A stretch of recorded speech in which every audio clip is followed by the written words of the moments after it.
आपको यह दिखाते हैं कि इस बार के लोकसभा चुनाव में मछली, मटन और मुगल, ये 3 M जो है, या इसे आप नया M फैक्टर भी कह सकते हैं, ये एक राष्ट्रीय मुद्दा बन गया है। और इस नए M फैक्टर पर अब देश में एक नए प्रकार की राजनीतिक बहस छिड़ गई है। ये देखिए, अब ये नया M फैक्टर आया है। इससे पहले आप MY फॉर्मूला सुना करते थे, या M को लेकर भी लोग सोचते थे कि M मतलब मुस्लिम, लेकिन इस बार के चुनाव में M का मतलब है मटन, मछली और मुगल। और यह बहस तेजस्वी यादव की इस तस्वीर की वजह से हो रही है जिसमें वो मछली खाते हुए दिख रहे हैं। यानी देश में अब मां का मतलब मछली और M का मतलब मछली हो गया है इस चुनाव में। और ये जो मछली है, ये एक राष्ट्रीय मुद्दा बन गई है। मछली खाने का ये वीडियो उन्होंने नवरात्रि शुरू होने से पहले, एक दिन पहले सोशल मीडिया पर पोस्ट किया था, जिसके बाद ऐसा लगता है कि इस मछली का कांटा अब सियासत के गले में फंस गया है। और यह कांटा अब चुनावों में विपक्ष को बहुत चुभ सकता है। और बीजेपी की पूरी कोशिश रहेगी कि यह कांटा अब ऐसे ही फंसा रहे, क्योंकि अब प्रधानमंत्री नरेंद्र मोदी ने भी आज इस मुद्दे को अपने चुनाव प्रचार में इस्तेमाल करके बहुत बड़ा बना दिया है। आज जम्मू कश्मीर के उधमपुर में प्रधानमंत्री मोदी ने कहा कि कुछ विपक्ष के नेता नवरात्रि में मछली और सावन में मटन बनाने का वीडियो सोशल मीडिया पर जानबूझकर इसलिए डालते हैं क्योंकि वो देश में एक वर्ग के लोगों को चिढ़ाना चाहते हैं, धार्मिक भावनाओं को आहत करना चाहते हैं। और ये ठीक वैसा ही है जैसा मुगल अपने दौर में भारत के लोगों के साथ किया करते थे। कांग्रेस और इंडी गठबंधन के लोगों को देश के ज्यादातर लोगों की भावनाओं की कोई परवाह नहीं है। इन्हें लोगों की भावनाओं से खिलवाड़ करने में मजा आता है। ये लोग सावन में एक सजायाफ्ता, जो सजा कोर्ट ने जिसको सजा की है, जो जमानत पर है, ऐसे एक मुजरिम के घर जाके सावन के महीने में मटन बनाने का मौज ले रहे हैं। इतना ही नहीं, उसका वीडियो बना करके देश के लोगों को चिढ़ाने का काम करते हैं। कानून किसी को भी कुछ भी खाने से नहीं रोकता है और न ही मोदी रोकता है। सभी को स्वतंत्रता है कि जब मन करे वेज खाए या नॉन वेज खाए, लेकिन इन लोगों की मंशा दूसरी होती है। जब सब मुगल यहां आक्रमण करते थे ना, तो उनको सत्ता, राजा को पराजित करने से संतोष नहीं होता था। जब तक मंदिर तोड़ते नहीं थे, जब तक श्रद्धा स्थानों की कत्ल नहीं करते थे, उनको संतोष नहीं होता था। उनको उसी में मजा आता था। वैसे ही सावन के महीने में वीडियो दिखाकर वो मुगल के लोगों के जमाने की जो मानसिकता है ना, उसके द्वारा वो देश के लोगों को चिढ़ाना चाहते हैं और अपनी वोट बैंक पक्की करना चाहते हैं। तो प्रधानमंत्री नरेंद्र मोदी ने आज अपने चुनाव प्रचार में इस M फैक्टर को बहुत बड़ा बना दिया है। और हो सकता है आपको आने वाले चुनाव प्रचार के दौरान ये M फैक्टर बार बार सुनने को मिले। और उन्होंने आज कह दिया है कि ये मटन, मछली जो है और मुगल, इन तीनों को उन्होंने जोड़ दिया है। अब दूसरी तरफ तेजस्वी यादव का कहना है कि प्रधानमंत्री मोदी के पास गरीबी और महंगाई के मुद्दे पर कोई जवाब नहीं है, इसलिए वो मछली, मटन और मुगल की बात कर रहे हैं। इस वीडियो की राजनीति क्या है, इस पर तो हम बात कर ही रहे हैं, लेकिन उससे पहले यह जरूर कहना होगा, एक, तेजस्वी यादव ऐसा लगता है कि खाने पीने के बहुत शौकीन है। हेलीकॉप्टर में भी अगर जा रहे हैं तो उनके पास इतना लंबा चौड़ा खाने का सामान है कि ऐसा लगता है कि पूरा की पूरी रसोई वो अपने साथ लेकर चल रहे हैं, या ये सोच लीजिए कि एक पूरा की पूरा रेस्टोरेंट अपने साथ वो लेकर चल रहे हैं अपने इस हेलीकॉप्टर में, जिसमें जगह बहुत लिमिटेड होती है, लेकिन उसमें भी उन्होंने इतना सारा खाना अपने लिए रखा है। अच्छी बात है, इतनी गर्मी में वो अपना इतना ख्याल रखते हैं और खाने पीने के शौकीन तो वो हैं ही।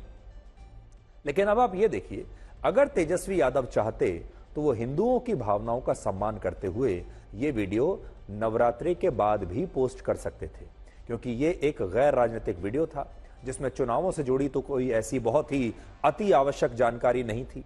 और अगर ये वीडियो नवरात्रि के बाद आ जाता तो इससे भी कोई ज्यादा फर्क नहीं पड़ता। लेकिन तेजस्वी यादव ने ऐसा नहीं किया और ठीक नवरात्रि के दौरान ही इस वीडियो को पोस्ट किया। शक इसलिए होता है जब उनके साथी ये खुद कह रहे हैं कि ये वीडियो देखकर बहुत सारे लोगों को मिर्ची लगेगी। तो अगर आप जानते ही हैं कि मिर्ची लगेगी, मिर्ची का मतलब यह है कि बहुत सारे लोगों की धार्मिक भावनाएं आहत होंगी, तो फिर आपने जानबूझकर ऐसा क्यों किया? और बेकार में बैठे बैठाए, इस हेलीकॉप्टर में बैठे बैठे उन्होंने बीजेपी को और प्रधानमंत्री मोदी को एक मुद्दा दे दिया और प्रधानमंत्री मोदी ने उस मुद्दे को तुरंत लपक लिया, चाहे ये गैर जरूरी मुद्दा ही क्यों ना हो। लेकिन ये जो कट्टर हिंदू हैं, जो लोग इस दौरान खाने पीने का बहुत व्रत रखते हैं, खाने पीने को बहुत अपने धार्मिक भावनाओं के हिसाब से चलते हैं, खाने पीने के को लेकर, उन लोगों के दिल और दिमाग पर यह जो मुद्दा है ये जरूर असर करेगा। तो बड़ा सवाल यह है कि क्या इस वीडियो को बाद में पोस्ट किया जा सकता था, क्योंकि चुनाव तो देखिए अभी लंबा चलेगा, चुनाव में तो बहुत समय है और 4 जून तक वो कभी भी अपना ये पोस्ट कर सकते थे। लेकिन आप याद कीजिए, पिछले साल राहुल गांधी ने भी सावन के महीने में तेजस्वी यादव के पिता लालू यादव से मटन बनाना सीखने का एक वीडियो उन्होंने बनाया था, जिसमें वो लालू प्रसाद यादव के साथ मटन बना रहे हैं। लेकिन उन्होंने ये वीडियो लोगों की भावनाओं का सम्मान करते हुए सावन के महीने में पोस्ट नहीं किया था, बल्कि उन्होंने सावन का महीना बीत जाने के बाद यह वीडियो YouTube पर पोस्ट किया, जिस पर राहुल गांधी को लेकर विवाद जरूर हुआ था कि वो सावन के महीने में भी मटन खा लेते हैं। लेकिन इससे हिंदुओं की भावनाओं को ठेस नहीं पहुंची थी, क्योंकि उन्होंने खुद तो मटन खाया होगा उस दौरान, लेकिन यह वीडियो उन्होंने सावन के महीने के बाद अपलोड किया। अब आरोप है कि इस मामले में तेजस्वी यादव ने शायद हिंदुओं की भावनाओं का वैसा सम्मान नहीं किया जैसा शायद राहुल गांधी ने किया। अब विडंबना यह है कि तेजस्वी यादव माफिया डॉन अतीक अहमद और मुख्तार अंसारी के बारे में तो लोगों की भावनाओं का पूरा ख्याल रखते हैं, उन्हें अतीक जी कहकर बुलाते हैं, श्री मुख्तार जी कहकर बुलाते हैं, ताकि उनकी बिरादरी के जो लोग हैं उनका सम्मान किया जा सके, उनकी भावनाओं का सम्मान किया जा सके। इफ्तार पार्टीज में भी नजर आते हैं टोपी पहनकर। लेकिन नवरात्रि के दौरान मछली खाने का वीडियो डालते हुए वो लोगों की भावनाओं को भूल जाते हैं और फिर यह कहा जाता है कि भारत में धार्मिक आजादी खतरे में आ गई है। आज आपको भी यह सोचना चाहिए कि क्या वाकई भारत में धार्मिक आजादी खतरे में आ गई है? क्या अब आप वीडियोस के जरिए यह नहीं देख रहे कि भारत में किसी भी समय, चाहे किसी भी वर्ग का या किसी भी धर्म का त्योहार हो, जिसको जो अच्छा लगता है वो खा ही रहा है। अगर अभी नवरात्रे चल रहे हैं तो क्या लोग भारत में मटन नहीं खा रहे हैं, नॉनवेज नहीं खा रहे हैं? और फिर भी ये बात होती है, मछली नहीं खा रहे हैं, फिर भी ये कहा जाता है कि धर्म निरपेक्षता पर हमले हो रहे हैं, धार्मिक आजादी खत्म हो रही है। अब तो लोगों को यह बताया जा रहा है कि क्या खाना है क्या नहीं खाना। खा तो रहे हैं सब लोग, और सोचिए ऐसा नहीं है कि छुप छुप कर खा रहे हैं, खाकर वीडियो भी डाल रहे हैं। लेकिन आज हम आपको मालदीव्स से आई एक बड़ी दिलचस्प खबर के बारे में बताना चाहते हैं, जिससे आप तुलना कर सकते हैं भारत की आजादी और मालदीव्स की आजादी में। मालदीव्स की अदालत ने हाल ही में कुछ लोगों को इसलिए जेल भेज दिया क्योंकि इन लोगों ने रमजान के महीने के दौरान रोजा नहीं रखा था। रोजा नहीं रखा तो जेल में डाल दिया। इनमें एक व्यक्ति को मालदीव्स की पुलिस ने 24 मार्च को गिरफ्तार किया था और उस पर आरोप था कि उसने रोजा न रखकर इस्लाम धर्म का अपमान किया है और इसलिए इस व्यक्ति के खिलाफ आपराधिक धाराओं में कार्रवाई होनी चाहिए। लेकिन दूसरी तरफ अब आप हमारे देश भारत को देखिए। अनुमान के मुताबिक हमारे देश में 50% से ज्यादा हिंदू ऐसे हैं जो नवरात्रि के दौरान व्रत नहीं रखते, और यहां तक कि जो मुसलमान भी रमजान के महीने के दौरान रोजा नहीं रखना चाहते उन्हें भी इसका पूरा अधिकार दिया जाता है, क्योंकि हमारे देश में यह अपराध नहीं है। और इसीलिए तेजस्वी यादव ने भी नवरात्रि के दौरान हिंदू होते हुए मछली खाने का वीडियो सोशल मीडिया पर पोस्ट किया। यानी अगर आप मुसलमान हैं आप रोजा नहीं रखते, आप पर कोई कार्रवाई नहीं होगी। ये आपकी आजादी है, धार्मिक आजादी है, आप रोजा रखें ना रखें, नमाज पढ़ें या ना पढ़ें। और अगर आप हिंदू हैं और आप नवरात्रि के दौरान या किसी और हिंदू धर्म के त्योहार के दौरान व्रत नहीं रखते, कोई बात नहीं, कोई आपसे कुछ कहने के लिए नहीं आएगा।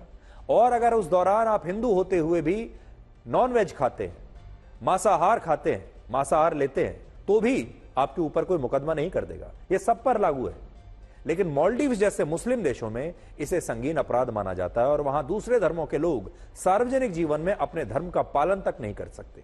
लेकिन विरोधाभास यह है कि फिर भी भारत में धार्मिक स्वतंत्रता को खतरे में बताया जाता है और पश्चिमी देश इस पर नई नई रिपोर्ट प्रकाशित करके भारत को लेक्चर देते हैं। असली सच क्या है वो अब आप एक और खबर के जरिए समझ पाएंगे।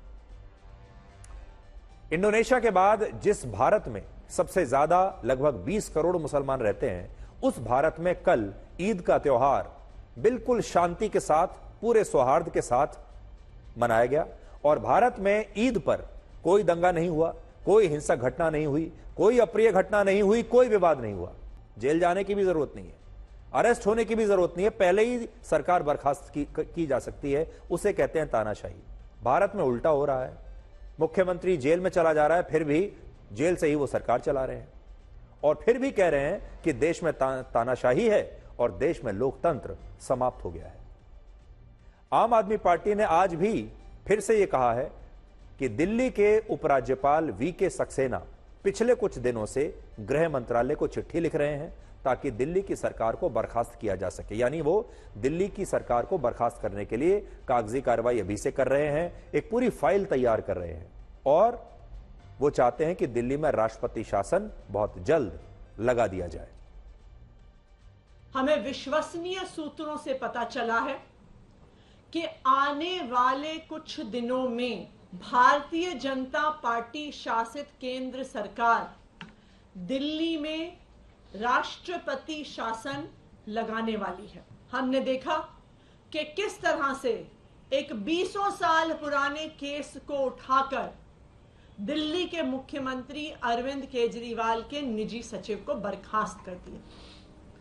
तो ये सारे लक्षण दिखा रहे हैं कि एक बहुत बड़ी साजिश हो रही है, दिल्ली की सरकार को गिराने की साजिश हो रही है, अरविंद केजरीवाल की सरकार को गिराने की साजिश हो रही है और दिल्ली में राष्ट्रपति शासन लगाने की साजिश हो रही है।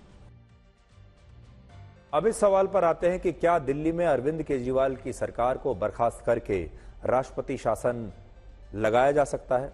तो इसका जवाब जो अभी नजर आता है वो ये है कि हां, ऐसा हो सकता है। संविधान इसकी इजाजत देता है और संविधान के मुताबिक ऐसा संभव है जिसमें उपराज्यपाल दिल्ली की सरकार को बर्खास्त करने के लिए राष्ट्रपति से सिफारिश कर सकते हैं। यह बिल्कुल संभव है। लेकिन बड़ी बात यह है कि क्या ऐसा किया जाएगा? क्या दिल्ली में चुनावों से पहले ऐसा संभव है? ऐसा माना जा रहा है कि 25 मई से पहले दिल्ली में शायद ऐसा कुछ नहीं होगा, क्योंकि 25 मई को दिल्ली में लोकसभा चुनावों के लिए वोटिंग होनी है। तो ये डेट आप नोट कर लीजिए, 25 मई का दिन बहुत महत्वपूर्ण है। और अगर 25 मई से पहले सरकार बर्खास्त होती है तो यह मुद्दा किसी भी तरफ जा सकता है। यह मुद्दा आम आदमी पार्टी के लिए फायदेमंद भी हो सकता है और नुकसानदायक भी हो सकता है। इस मुद्दे की वजह से आम आदमी पार्टी के प्रति लोगों की सहानुभूति भी हो सकती है और यह भी हो सकता है कि आम आदमी पार्टी इस सरकार गिरने के बाद टूट ही जाए। कुछ भी हो सकता है, की आवश्यकता नहीं है और वो चुनाव में अकेले लड़कर ही बीजेपी और कांग्रेस को हराएंगी। लेकिन आज बहुत सारे लोग मायावती से सवाल पूछ रहे हैं कि क्या मायावती अकेले चुनाव लड़कर बीजेपी की मदद करना चाहती हैं? आरोप तो यही लग रहे हैं।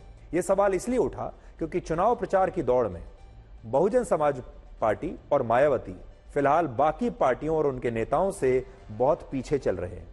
मायावती ने लोकसभा चुनाव में अपनी पहली रैली 11 अप्रैल को की है। चुनाव प्रचार की जो रैली होती है, पहली रैली 11 अप्रैल को की है। जब चुनाव की तारीखों का ऐलान हुए पूरे 26 दिन बीत चुके थे। अब आप सोचिए, जो बाकी के नेता हैं वो लगातार रैलियां कर रहे हैं, चुनाव प्रचार कर रहे हैं, दौरा कर रहे हैं। बीजेपी को आप देख लीजिए, कांग्रेस में आप राहुल गांधी को देख लीजिए, दूसरी तरफ आप तेजस्वी यादव को देख लीजिए और अगर दक्षिण में भी आप जाएंगे तो चुनाव प्रचार शुरू हो चुका है। ममता बनर्जी भी चुनाव प्रचार शुरू कर चुकी है, लेकिन मायावती लेट चल रही है।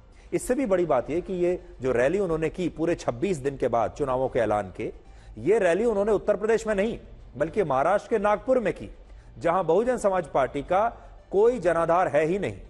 उत्तर प्रदेश में उनका सबसे बड़ा जनाधार है, वहां उन्हें करनी चाहिए थी अपनी पहली रैली। वर्ष 2019 में बीएसपी को इस नागपुर सीट पर सिर्फ 2.7% वोट मिले थे, और इसीलिए अभी बहुत सारे लोगों को यह बात समझ में नहीं आ रही कि जिस सीट पर बीएसपी की जीत की कोई संभावना ही नहीं है, जहां मुश्किल से 2.5% वोट है उनका, उस सीट को मायावती ने अपनी पहली रैली के लिए क्यों चुना? अब खुद सोचिए आप कि क्या मायावती को लोकसभा चुनाव की अपनी पहली रैली उस उत्तर प्रदेश में नहीं करनी चाहिए थी, जहां उनकी पार्टी सही मायनों में कुछ सीटें तो आज भी जीत ही सकती थी, लेकिन उन्होंने ऐसा नहीं किया और उन पर इसलिए चुनाव में पर्दे के पीछे से बीजेपी की मदद करने के आरोप लग रहे हैं। हालांकि यह भी हो सकता है कि मायावती ने नागपुर को इसलिए चुना क्योंकि नागपुर में ही वर्ष 1956 में डॉक्टर भीमराव अंबेडकर ने हिंदू धर्म छोड़कर बौद्ध धर्म को अपनाया था, और मायावती इस बार डॉक्टर अंबेडकर के जरिए दलितों को अपनी पार्टी के पक्ष में एकजुट करना चाहती हैं, इसलिए वहां से अपने चुनाव प्रचार की शुरुआत की। और इस रैली में भी उन्होंने डॉक्टर अंबेडकर का कई बार जिक्र किया। आपको एक नए फैसले के बारे में बताते हैं, और यह खबर आई है पुणे से। आप में से बहुत सारे लोगों के साथ यह हुआ होगा कि आप किसी ट्रैफिक सिग्नल पर कभी रुके होंगे और आपसे किन्नर समुदाय के लोगों ने पैसे मांगे होंगे। ऐसा भी हुआ होगा कि आपके घर में कभी कोई बच्चा जन्मा होगा या घर में शादी हुई होगी और किन्नर समुदाय के लोग आपके घर में पैसा मांगने के लिए आ गए हों, और आपने ना चाहते हुए भी कभी अपने मन से तो कभी डर से उन्हें पैसे दिए होंगे। लेकिन महाराष्ट्र के पुणे शहर में अब इस पर प्रतिबंध लगा दिया गया है, और पुणे की पुलिस ने कहा है कि अगर किन्नर समुदाय के लोगों ने ट्रैफिक सिग्नल पर या शादियों में या किसी सार्वजनिक कार्यक्रम में लोगों से या किसी परिवार से पैसा मांगा तो उनके खिलाफ कानूनी कार्रवाई की जाएगी। सब काम धंधा छोड़ देंगे। हम और कुछ नहीं करते हैं सर, मेरी और आदत नहीं है ऐसे मांगना, जबरदस्ती नहीं मांगते, ना पैसा छीनते हैं किसी से, कौन देते हैं वही भला मेरे लिए। सब हमारा सिग्नल, सब रोजी रोटी सब बंद हो गया, तो हमने खाना क्या पीना क्या, ये सरकार ने भी देखना चाहिए ना। अभी सरकार अगर हमारे ऊपर कार्रवाई करेंगी तो हमको वो भी मंजूर है। घर में मरने से अच्छा वहाँ पुलिस स्टेशन में मरेंगे तो वो हमारा ध्यान तो भी रखेंगे। अपने पास तो अभी तक जबरन पैसा किसी ने नहीं मांगा है, जो खुशी से है वो दे देते हैं अपन लोग। कभी कुछ लगा तो खुशी से नहीं बोलते, रहेगा तो दे देते, नहीं रहेगा तो नहीं बोलते। जिनकी मर्जी है वो देते हैं, जिनकी मर्जी है नहीं देते, बस बाकी कुछ नहीं मांगने। क्योंकि गलतफहमी ये हो जाती है कि कौन सच्चा है कौन झूठा ये पता नहीं चलता है, इसलिए कभी देने में हिचकिची होती है और कभी दे देते बस।